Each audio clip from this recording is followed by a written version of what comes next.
So, as a person with autism who only found out a couple of years ago, it's been quite a strange journey to, I wanted to say, it's been quite a strange journey to relive and recount my life story through now the lens of autism and ADHD.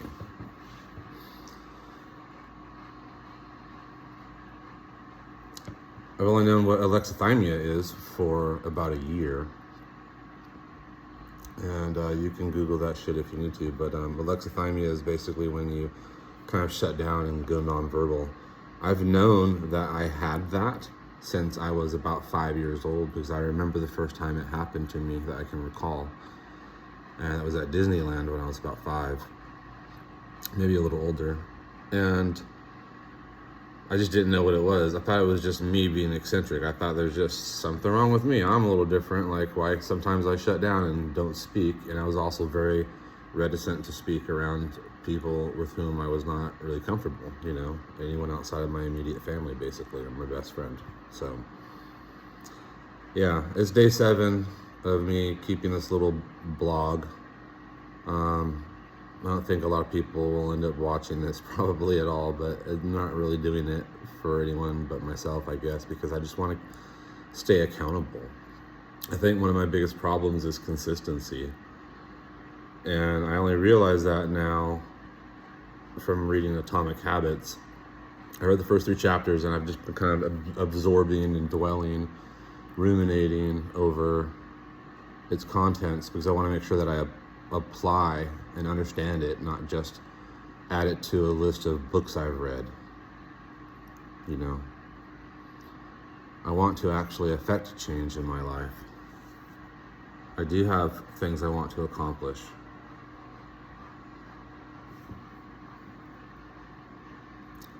So it's about accountability for myself, because consistency has been my biggest problem, not motivation. I think a lot of people with ADHD or ADHD will probably find that they're not lacking motivation at all. What they're finding is that they're stuck in these negative feedback loops and these bad patterns that are not serving them, and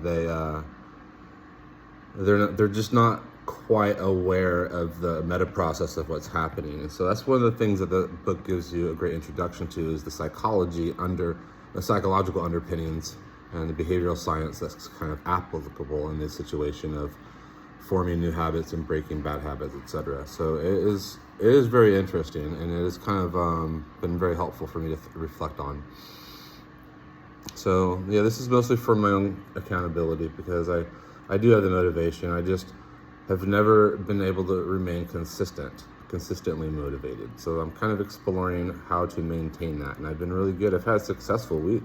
By my standards, I've got probably more done in this week than I've gotten done in the last several months, as far as adulting and like adult stuff goes, bills and getting your shit together, organized, finances in line, and all that stuff. Being in the middle of a divorce has made it very difficult too, because this is the first time I've lived on my own, really. I lived with my parents until I was 23, and then I lived with my ex for 20 plus years. And so not only did I find out I was autistic, and then not too long afterwards that I have ADHD, not to mention some PTSD, etc., right?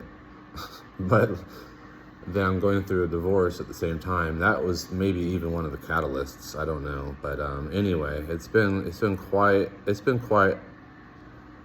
the ride the last couple of years, to be honest. And I'm just at the point where no one's gonna come save me. You know what I mean? I have to save myself. I have to fix this. I have to get my shit together. It's up to me.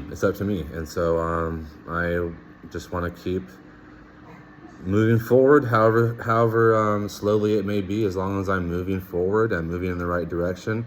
And that's one of the surprising things, by the way. My anxiety has been cut in half, at least the last few days.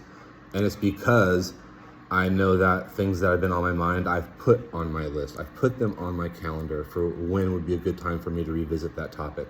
I have assuaged, I guess, some of that worry, and I think, yeah, honestly, I feel like it's helped tremendously. And the fact that I've been getting these small tasks done consistently every day by starting with just really small amounts of accountability, like spend 5 minutes decluttering something. That's how I started.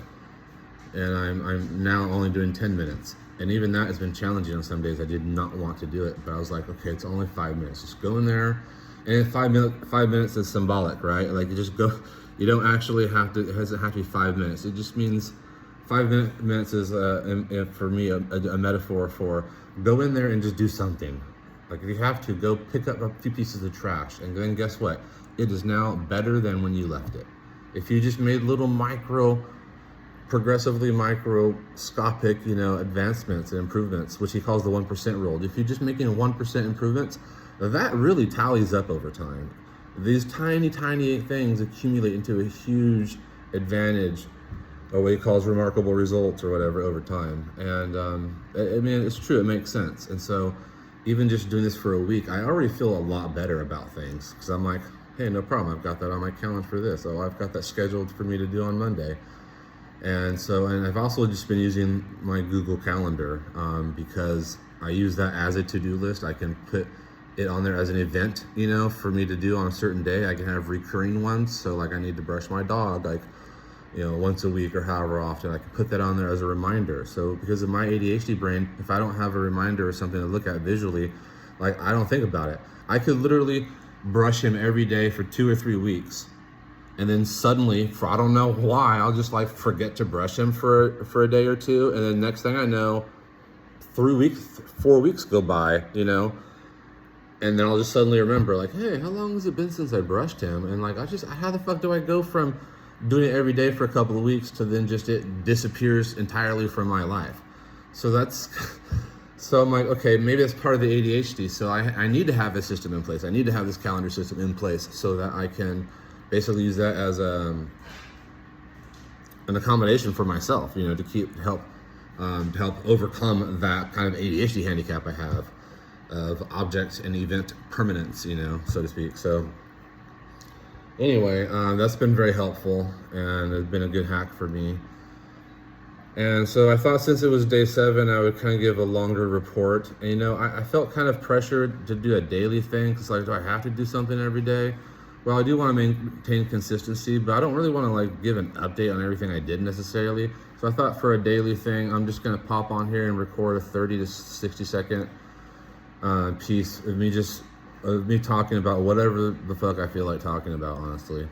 Just so I keep a daily check-in. And then at the end of each week, so whatever, like today was the end of week 1, I'll give a longer report on my reflection and stuff. And I hope over time to make these videos better as well, because it would be nice to work on like video editing skills. And so maybe over time I can actually do a cooler video that's edited, and who knows, whatever. This is obviously just one single take, unedited. I'm just gonna upload it as is, because I don't have the driver motivation currently to do anything more than that. But maybe I can make 1% improvements over time.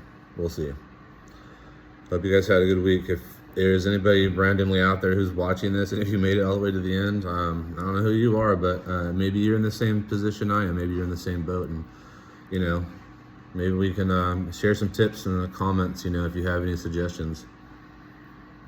Peace out.